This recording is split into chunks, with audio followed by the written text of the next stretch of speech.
రాజమండ్రి సమీపాన ఉన్న ముమ్మిడివరం కొత్తలంకలో భద్రకాళి సమేత వీరభద్రస్వామి ఉత్సవాలు 112 ఏళ్లగా ఎంతో చరిత్ర కలిగిన దివ్యక్షేత్రంలో భక్తులు ఏడాదికి ఒకసారి నిర్వహిస్తూ ఉంటారు. నిజానికి ఏడాది పొడవునా ఉత్సవాలు, కైంకర్యాలు, పూజలు జరిగిన ఏడాది ఉత్సవం అనేది అత్యంత ఘనంగా నిర్వహిస్తారు.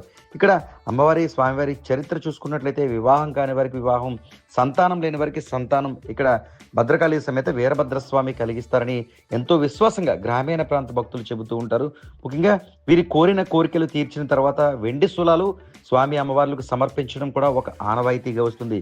ప్రస్తుతం ఫిబ్రవరి మాసంలో జరుగుతున్న ఈ జాతర మహోత్సవాల్లో భాగంగా పెద్ద ఎత్తున గ్రామీణ ప్రాంత ప్రజలు చీకటి పడిన తర్వాత ఆలయానికి చేరుకుంటారు, వెండి శూలాలు సమర్పిస్తారు. అంతకుమించి కాగడాలతో ర్యాలీగా ఆలయానికి చేరుకుంటారు. ఇలా అమ్మవారి దివ్య సన్నిధిలో కాగడాలు వెలిగించడం, ఆ కాగడాలతో ఆలయానికి చేరుకోవడం ద్వారా మన జీవితంలో ఉన్న చీకట్లన్నీ వైదొలిగి దివ్య కాంతులతో జీవితాలు ప్రకాశిస్తాయని ఎంతో విశ్వాసంతో చెబుతూ ఉంటారు. ఈ నేపథ్యంలో గోదావరి జిల్లాలకు సంబంధించి ముమ్మిడివరం కొత్తలంకలో అమ్మవారి ఉత్సవాలు, స్వామివారి ఉత్సవాలు ఘనంగా జరుగుతున్నాయి. అసలు సిసలైన ఆధ్యాత్మిక గ్రామీణ జాతర ఉట్టిపడే విధంగా కార్యక్రమాలు జరుగుతున్నాయి. సుదూర ప్రాంతాల్లో స్థిరపడిన కొత్తలంక గ్రామస్తులు సైతం స్వగ్రామంలో జరిగే జాతరకు చేరుకుంటారు. ఈ నేపథ్యంలో ఊరు వాడ ఏకమై అత్యంత ఘనంగా నిర్వహిస్తున్నారు. ముమ్మిడివరం మండలం కొత్తలంక గ్రామంలో 1915లో భద్రకాళి సమేత వీరభద్రస్వామి ఆలయం స్థాపించడం జరిగింది. ఆ రోజు నుంచి ఈ రోజు వరకు 112వ సంవత్సరం ఉత్సవం జరుగుతుంది. దీని ప్రతిష్ట ఏంటంటే పొద్దుట ఉదయం 10 గంటల నుంచి వెండి సోలాలు మొక్కులు ఉంటాయి. ఉపవాసం ఉండి వెండి సోలాలు ఇస్తారు అమ్మవారికి. 2 గంటలు 3 గంటల వరకు ఉంటాయి. 3 గంటల నుంచి పగట వేషాలతోటి ఊరేగింపు జరుగుతుంటుంది. సాయంత్రం మళ్ళీ గంప సోలాలు అవి ఇస్తారు.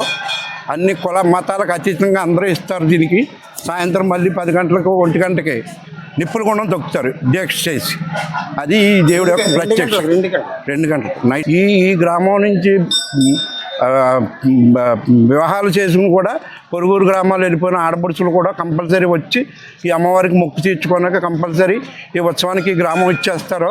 ఉదయం 6 గంటల నుంచి మధ్యాహ్నం 1 గంట వరకు వెండి సోలాలు అయ్యి మొక్కులు తీర్చుకుంటారు. మధ్యాహ్నం నుంచి ఏమో పగటి వేషాలు వేసి ఊరేగింపు జరుగుతుంది.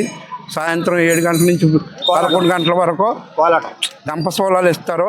ఉపవాసం ఉండి ఇవ్వాలి. మొక్కుకున్నవారు అందరికీ కూడా మంచి జరుగుతుందని నమ్మకం. అన్ని కులాలకి ప్రత్యక్ష దైవం ఈ దేవుడు.